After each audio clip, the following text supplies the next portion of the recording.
Jelas Johan, Selangor tidak akan berbelanja besar, sebaliknya perlu meneliti kedudukan keuangan kelab memandangkan musim Liga berlangsung untuk tempoh yang lebih panjang.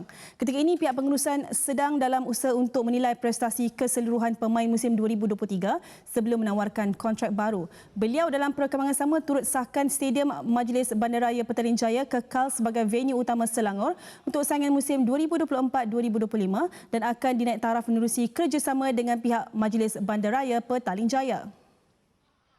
Nak cakap kita akan dapat berbelanja yang besar tu, saya rasa mungkin tidak akan berlaku lah, kerana kita nak maintain je pun struggle because kita ada penambahan bulan dalam satu musim.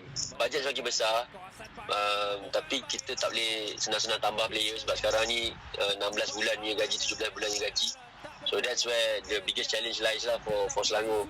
Macam ni kita nak tambah, let's say kalau saya tambah lagi 3-4 orang pemain yang untuk increasekan squad depth, and then gaji dia saya kena bayar 17 bulan. Gaji pemain sedia ada pun saya kena bayar 17 bulan. So it's very challenging lah. Ya, MBPJ, Majlis Bandaraya pun Petaling Jaya dah sangat committed untuk menaik tarafkan stadium tersebut untuk kegunaan Selangor FC di peringkat Liga Super dan juga ACL 2. Mereka telah memulakan kerja-kerja naik taraf dengan buka tender dan sebagainya. So saya rasa dalam 3-4 bulan ni insyaAllah akan ada beberapa naik taraf yang akan berlaku di stadium lah. Kelibat Aaron Del Valle ni macam goreng pisang panas lah, sebab dia merupakan pemenang Golden Boot Liga Super 2023 lepas muncul penjaring terbanyak yang menghasilkan 23 gol semusim. Aaron juga merupakan pemain paling banyak beraksi di Liga Super musim ini.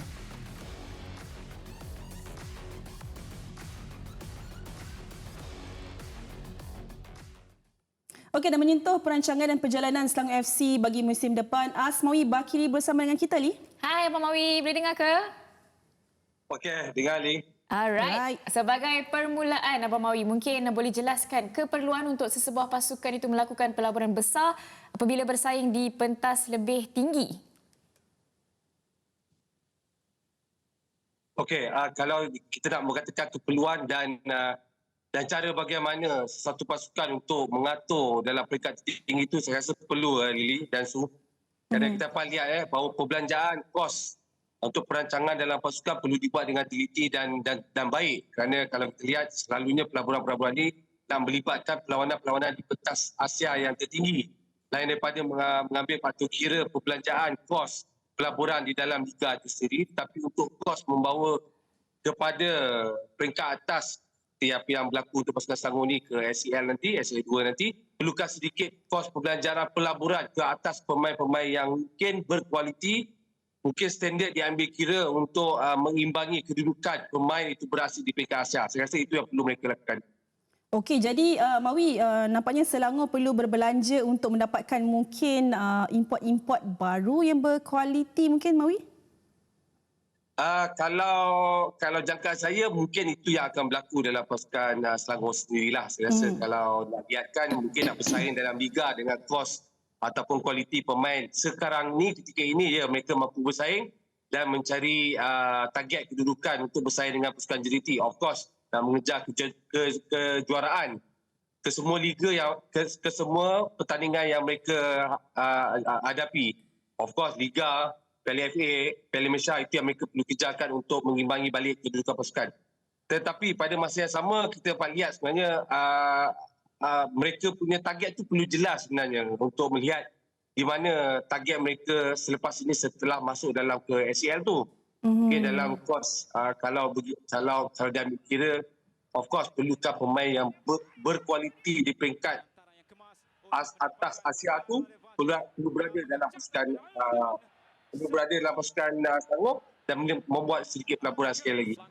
Okey, Abang Mawi, sekarang ni sebab tengah sibuk keluar masuk pemain, ramai mengatakan kalau Selangor kehilangan key player, Aaron dan yang merupakan penjaring terbanyak dan Brandon Gunn selaku kapten, Selangor ni umpama perlukan rombakan besar, Abang Mawi? Kalau diikutkan selalunya setiap pasukan nak konsisten kepada musim yang akan datang ni, sepatutnya mereka tak perlu buat rombakan sebesar-besarnya ataupun terlampau ramai pemain yang perlu dibawa keluar ataupun menggantikan. Itu yang saya rasa tidak perlu dan tak perlu berlaku dalam untuk pasukan of course untuk Selangor dalam perancangan 2024. Kalau diambil kira setakat ini apa yang saya difahamkan ada 8 pemain import mereka ketika dalam pasukan Selangor. 1 on loan di Negeri Sembilan, 7 berada dalam pasukan Negeri Selangor. Kemudian kalau diambil kira pemain muda mereka yang dipanggil dalam skot bawah 23 tahun ada 8-9 orang. So imbang untuk ketua jurulatih mereka menyusun dan pengurusan menyusun keperluan pemain-pemain untuk berhasil dalam peringkat Liga dan masuk kepada peringkat ASL nanti. Tapi untuk Aaron dan Brandon Gunn yang berlaku kalau ada desas-desus itu terjadi kepada dua pemain ini, mungkin pada pandangan saya atas faktor Aaron ni ada sedikit boleh berlaku pertukaran pemain, boleh dibuat. Tapi untuk Brandon Gunn perlu dikekalkan di dalam pasukan kerana pengaruh beliau walaupun berusia sedikit 35 tapi pengaruh dan sebagai pemain paling lama berhasil ada dalam pasukan Selangor perlu diambil kira dan mungkin membawa sedikit masuk pemain-pemain Liga tempatan yang berjaya yang ada potensial dari segi prestasi terbaik semasa dalam Liga boleh dibawa kepada pasukan dalam pasukan Selangor dan membawa balik sekali pemilihan pemain kualiti import di peringkat ACL itu perlu dilakukan oleh pasukan Selangor. Okey, jadi berbalik kepada persoalan kita, ketiadaan Brandon Gunn, Mawi rasakan akan memberi impak lah kepada pasukan Selangor, Mawi. Okey, kita difahamkan bagi perancangan 2024 Selangor FC akan bermula seawal Januari. Kontraknya akan disign bermula Januari. Itu kata-kata sumber lah.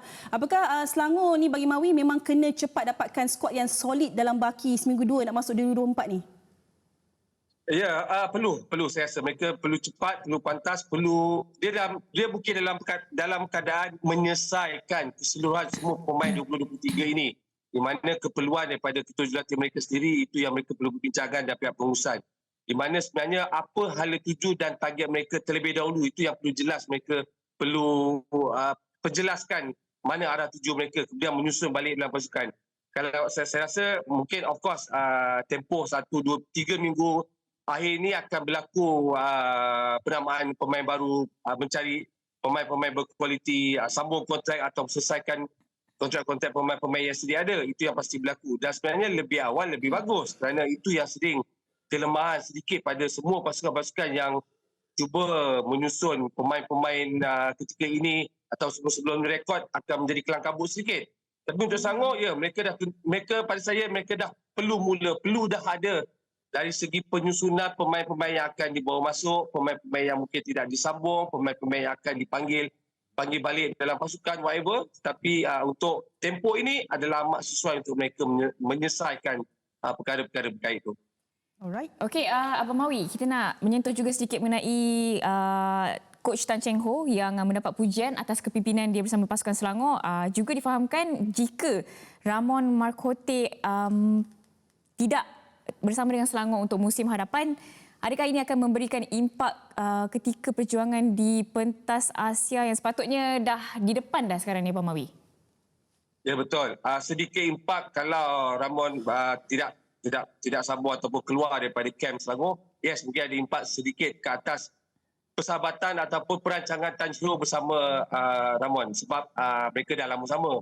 Mereka dah tahu, mereka dah mengkaji keseluruhan corak permainan, cara bermain di dalam liga, terutama dalam liga kita. Tapi untuk ke peringkat Asia, yes, mungkin perkara ini perlu diambil kira oleh pengusaha Selangor dan Tan Cheng Ho sendiri kerana mungkin mengekalkan Ramon juga adalah perlu di dalam pasukan Selangor kerana kepentingan situasi selepas mereka hampir 6-7 tahun nak mengejar pergi ke AFC ataupun ke ACL ini berlaku dan berjaya. Tapi ketiadaan walaupun nampak satu pengaruh pembantu jurulatih tak ada dalam pasukan, sedikit sebanyak akan merencatkan sedikit perancangan ketua jurulatih. Tapi pada masa sama saya yakin dalam barisan kejurulatihan pasukan Selangor juga memiliki penolong-penolong yang baik dan boleh membantu Tan Cheng Ho.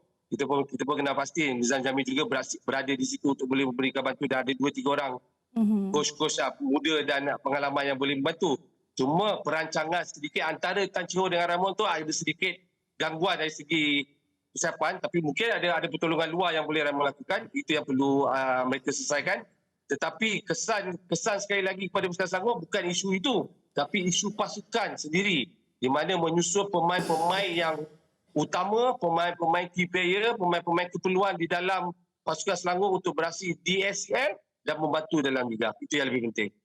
Okey, tapi Mawi ada gambaran yang diberikan apabila Tan Cheng Ho dengan Ramon Marcote kemudian desas-desus sekarang ni berterbangan di mana nak menyunting Liridon Krasniki ke dalam pasukan Selangor. Ni macam orang kata zaman kegemilangan Kedah tu, tapi di Selangor untuk 2024, Mawi. Okey, kalau isu pemilihan Tan Cheng Ho untuk menilai Liridon, saya rasa tak ada isu sebenarnya. Tak ada masalah pun. Di atas title Liridon sendiri dah bertaraf pemain tempatan. Saya rasa tak ada isu. Membawa masuk pun boleh, tidak membawa masuk pun tidak menjadi perkara besar dalam pasukan Selangor sendiri. Cuma mungkin keperluan itu boleh diambil kira sebagai pemilihan keperluan yang perlu pengusaha Selangor buat untuk membawa masuk Liridon.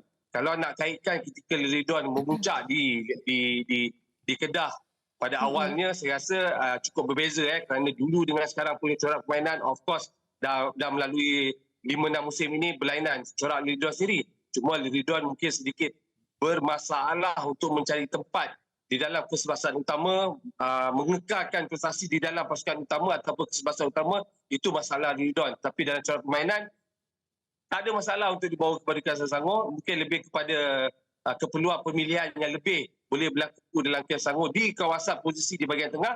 Saya rasa tak ada menjadi isu kepada pemilihan sama ada dibawa masuk ataupun tidak dibawa masuk. Okey, saya harap dapat membantulah peminat-peminat Selangor sebab 50-50. Ada yang kata okey, ada yang kata macam tak payahlah kan. So diharapkan puas hatilah dengan Jepun Mawi tu. Tahun yang mencabar untuk pasukan Selangor juga sebenarnya. Terima kasih Abang Mawi atas pandangan dan pendapat untuk hari ini. Thank you.